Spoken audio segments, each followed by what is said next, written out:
नमस्कार मित्रमैत्रिणींनो आणि गजानन महाराजांच्या भाविक भक्तांनो, मी शेगावला निघाले होते कारण माझ्या बाबांचं मला बोलवणं आलं होतं आणि माझ्या बाबांना माझी आठवण झाली होती.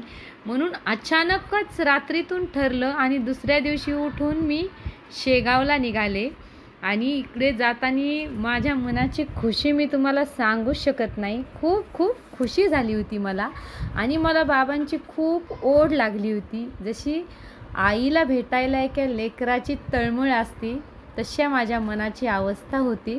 आणि खरंच माहेरी जाण्याचा जो आनंद असतो तोच आनंद आपल्या आईला भेटण्याचं जे सुख असतं तसंच मला वाटत होतं. आणि इथल्या प्रत्येक ठिकाणी असं बाहेर जरी पाहिलं ना तरी पण बाबांचं अस्तित्व जाणवत होतं, कारण इथे प्रत्येक ठिकाणी बाबा फिरत होते आणि माझे डोळे माझ्या बाबांना शोधत होते की माझे बाबा कधी कोणाच्या रूपात मला भेटतील, मला बोलतील.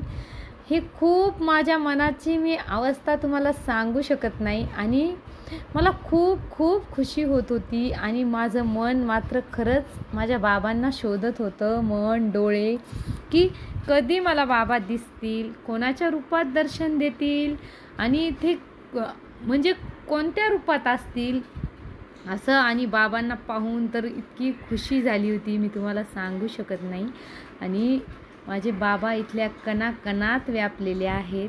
खरंच खूप छान वाटतं शेगावच्या भूमीत ज्यावेळेस पाय ठेवला त्यावेळेसच. आणि मला इथून यावंच वाटत नाही, मी तुम्हाला सांगू शकत नाही. म्हणजे प्रत्येक वेळेस मी जेव्हा जेव्हा इथून येते त्यावेळेस मला इथून असं निघाच वाटत नाही. मी बळजबरी तिथून येते कारण माझ्या मागं एवढा सर्व व्याप असतो म्हणून. नाहीतर मी खरंच तिथं जर राहिले ना मी तर मला खरंच सर्वात जास्त मला आनंद शेगावला भेटतो.